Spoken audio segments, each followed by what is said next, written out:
Hey guys, how's it going? Hope you're doing well. My name is Crown, and today I'm going to read you some very interesting stories that I hope that you're gonna love. And now, without further ado, let's go!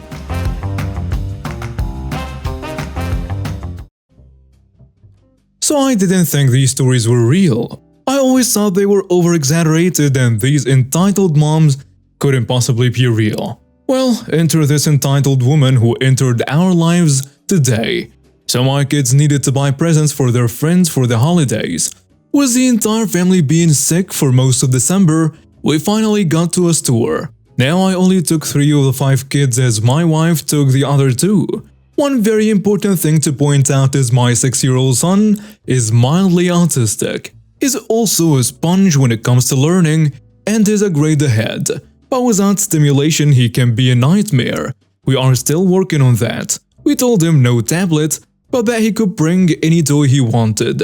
So, he brought this puzzle cube. We were walking through the store and I told my oldest 11 female to watch her brother as I had their 4-year-old brother. We were in the toy section when I heard my son scream. I turned to see my daughter wrenching the toy out of another kid's hands and yelling at him, "It's not yours! Let go!" She eventually got the toy and I got between them and the kid started to hit me.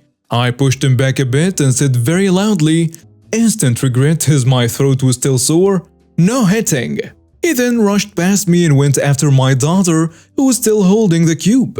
My daughter just pushed the kid down the aisle, and at this point other parents are starting to get involved. The kid came to swing at my daughter again, and she once again threw him to the ground. It was at this point the entitled mother showed up, and instead of taking care of her demon spawn, the entitled mother grabbed my daughter's hair. My daughter turned around quickly and decked this entitled mother right in the stomach. The entitled mother tried to hit my daughter, and my daughter punched her in the face. The chaos ended, and it wasn't until this point that I could actually see all that was going on. I was restraining the little devil. My sons were being looked after by a very nice lady, and the entitled mother was sitting on the floor crying. It was then I heard the deep James Earl Jones kind of voice come from behind me saying, "Hey Mac, let me take care of that." I didn't understand what he meant, so I just responded, "What?" And he replied, "That's my son. And that, stop crying, you started this mess, is my wife." She looked up at him and yelled something obscene, and he very calmly said, "Get up and apologize, and maybe they won't press charges." She snapped with, "You're a crabby husband." The aftermath. The police were called, cameras were looked at, and the entitled mother was arrested for assaulting a minor. The demon spawn was forced by his father to apologize to everyone, and the manager apologized to the point I got annoyed, and the manager gave us a discount on our order. Oh, and remember the nice lady? She's a special education teacher, so that was lucky. And finally, my daughter was allowed to get a game of her choice, because daddy is proud of her. Edit. Just wanted to add, my daughter has been boxing for about 3 years now. She will be entering her first real 6-round match in 2 months. The dad was apparently just biding his time to divorce his wife. He was waiting to make sure that when he did, he would get full custody. He never thought she would pull a stunt like she did yesterday. Reading this, you may not be able to realize this all happened in less than 5 minutes. I took my eye off my daughter for about a second to grab the demon spawn to stop him from hitting people when the entitled mother grabbed my daughter. The 2 punches went very quick. So, some backstory. I'm a 20-year-old guy from Finland, and when this story happened, I was 17. So my dad owns a beauty company and he's very rich from all of this. So I'm a little spoiled and I usually get what I want. I still don't ask for much, except traveling for vacations. I ask for those. But let's get to the story. So we just landed in New York and we had a 5-hour layover before the other flight to Seattle. So I had a lot of time to waste and I went to get Starbucks. When I waited in line, I noticed this lady that looked like she was in her 40s and she had a kid. My dad or mom didn't come to get coffee because they went to the lounge. So after I ordered my coffee and sat down, I pulled from my pack a week-old MacBook Pro and started to work on a school project that was very exciting and I wanted to work on it. And then the entitled mother gets her and her kid some drinks. She walks up to a table close to me and her kid runs to my table yelling, "Computer!" So this is how it went down. "Mommy, look, it's a cool computer." "Oh, thanks. Do you want to look at it?" I ask him. "Yes. Can we play something on it?" "Sure. Let me just ask your mom." "Ma'am, is it okay?" The entitled mother looking at her phone, she says, "Oh, sure." And she continues to look at her phone. So we play a few different games with the computer for like an hour, and then my mom calls me and asks me to come to the lounge. I say to the kid, "I gotta go, Michael." The boy's name was Michael. "But have fun on your trip." "Where are you going?" "My parents need me at the lounge." "Okay, thanks for having fun with me." At this point, I'm packing things into my pack and I'm starting to take my MacBook when the entitled mother stops me and says, "What are you doing?" Me, looking confused, packing up. "But why are you taking the MacBook?" "Because it's mine." "No, it isn't. Give it back." Then the embarrassed kid starts to complain. "Mommy, it's not yours, it's his. Let's just leave, please. Can we leave?" "Not now, Michael." It's mine, so I'm going to leave now." She basically screams, "He's stealing my MacBook." An employee then steps in. "What seems to be the problem here?"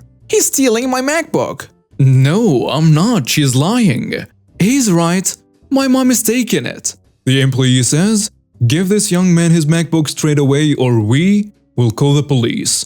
The entitled mother insists that the MacBook is not mine and that I'm the one trying to steal it away. I then had to call my mom and after a lot of hassle, police were called and they watched the cameras where it was shown I was already sitting with my laptop before the embarrassed kid approached me to play with me on it. My mom was also ready to show them the receipt of buying it if she had to, but fortunately the footage was already enough of a proof. Also, the kid kept backing us up since he kept repeating that this laptop is not theirs indeed. He's such an innocent sweet soul. Mom insisted on pressing charges for attempted theft, and we're still waiting to see what will happen to this weird lady. We ended up giving the guy a $50 tip and going to Seattle safely. So this happened a few years back in my hometown. I think I was around 10 or 11, but for some context, my hometown has a celebration we call Canal Days, and it's to celebrate the founding of our town that was built along a canal. Also, the characters will be labeled as such: me, the entitled mother, and entitled kid 1 and 2. Anyway, back to the story. So during this Canal Days in particular, there was a hot dog slash burger vendor kinda like those you would see in the Liberty Mutual commercials. This was the first year I was allowed to go to the Canal Days by myself, as it was when I got my first phone. I have been going on rides and running around with my friends all morning, so when lunch rolled around I went and got myself a burger, fries and a soda. I don't remember the kinds. It was a good day and I was enjoying my meal when I heard that noise that we all know on this sub. I did not notice it at first until the entitled mother got louder and cleared her throat a second time.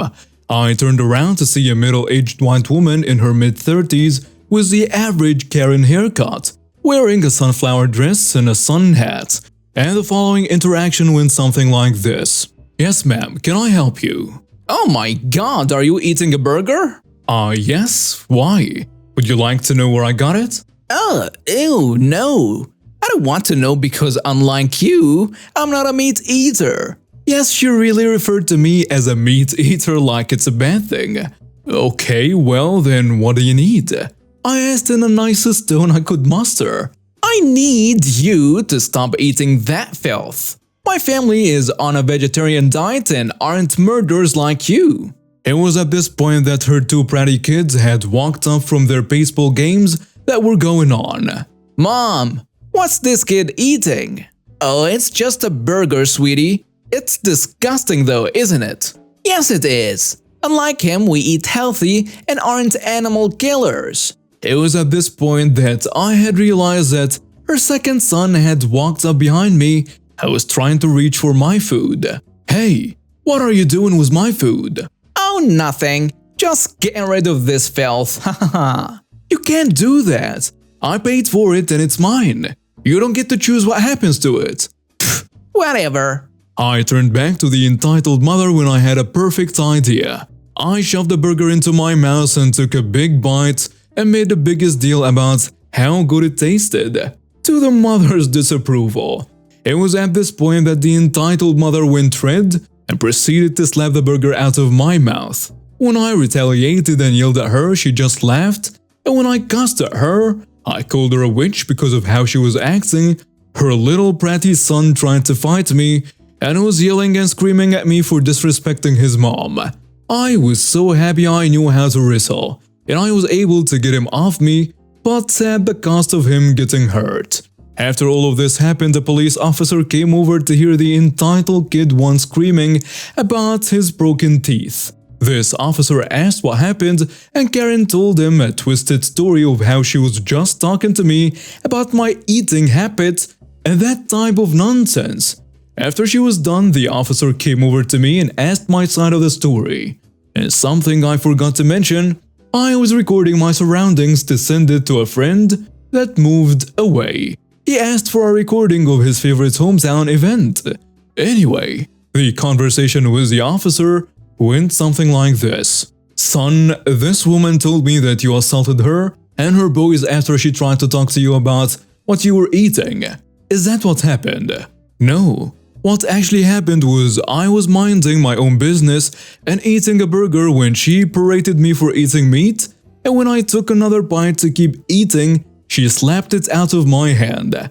As for her son, he tried to attack me when I cussed at his mother. Am I going to be in any trouble? No, son, it seems that you were just defending yourself. But I need to ask some witnesses what had happened.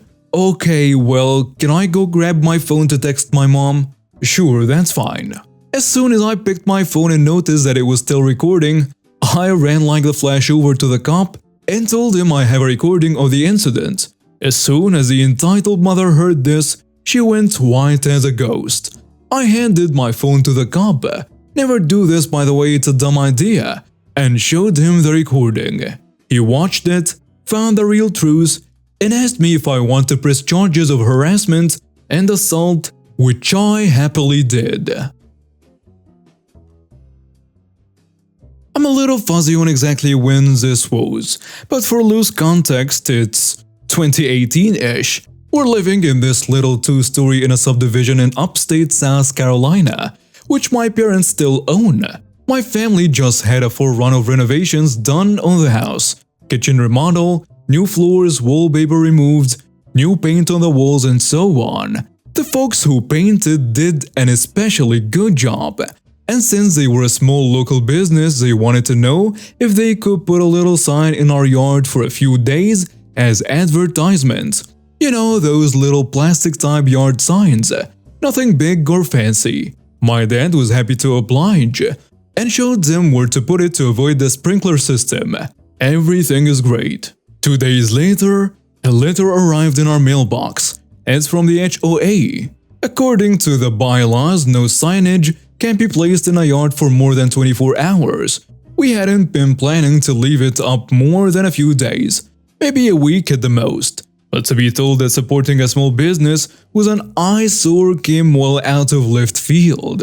This is the part where I tell you that my father, despite being a very considerate and respectful man, has something of a problem with authority. Especially when that authority is arbitrarily telling him what to do on his own property. First thing he does is pull out his copy of the neighborhood bylaws. He and my mother both look over it, and lo and behold, a quoted passage does indeed state that no signage or similar mode of advertisement is to be displayed in a yard for more than 24 hours. As one to go down quietly, my father took to comping through the applicable section, looking for any loophole he could find, and he found it in the word yard.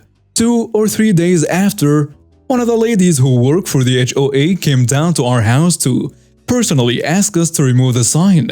She and my dad stepped out on the front porch. It must have been out there for nearly half an hour. I didn't think I heard him say anything other than the occasional, yes ma'am, until the very end. See, the sign was no longer in our yards.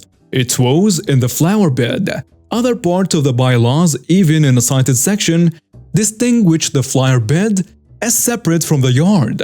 And since this particular clause mentioned the yard alone, the flower bed must have been fair game.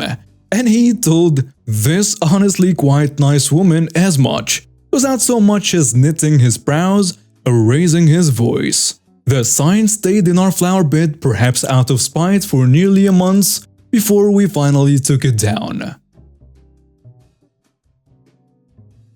This was back in 2009. I was working in a small town at a Mexican-inspired American fast food restaurant named after a food item and a musical instrument. Decent job, mostly good people, and I have been there almost 2 years when this event happened. There is a small cast of characters here. Ursine, me, Sarah the shift manager, Jane the underground co-worker, and Billy the new assistant manager. When our previous assistant manager left, Sarah was convinced she was getting promoted, but instead, they brought in Billy. Sarah was so mad, and she hated Billy on sight. Now, I didn't think he was all that bad at first, but he quickly revealed one massive glaring flaw. He, a mid-20s male, soon started flirting with and then dating Jane, who was just 16 at the time. Creepy and wrong, and her parents did not like it. So one day, Sarah and myself were working together, doing a 6 p.m. to 2 a.m. closing shift. Around 9 p.m. we got a call from Billy telling us to shut down the store immediately. Naturally, Sarah wanted to know why. Billy just told us to close, and that we were not to let anyone in, no matter what. Of course, this sounded all wrong to us, and Sarah should have refused or at least called the general manager to ask him if we could close up. But technically, Billy did have the authority to shut down the store. So we, as should be obvious, complied. We locked the doors, did all the closing stuff and shut down before 10. Sarah even adjusted my clock out so I got paid for my full schedule. I was off the next 2 days, so I didn't discover the fallout until I came back. It turns out that Billy had taken Jane to a party, which would have been bad enough. But the worst part was that the party was across state lines. Had told her parents that she was working. So Jane got a message from someone that her parents were going to the store to check up on her. Hence, Billy wanting us to close before they got there. Jane's parents forced her to tell them the truth when she got home and contacted our general manager to tell him what happened. Billy got fired and was lucky to not be arrested. Jane was restricted to school, work and home for the rest of the year. And Sarah still did not get promoted to assistant manager. They brought in yet another manager from a different store. Meanwhile, I kept on doing my own job. And now we have reached the end of today's stories. Thank you for watching and see you next time.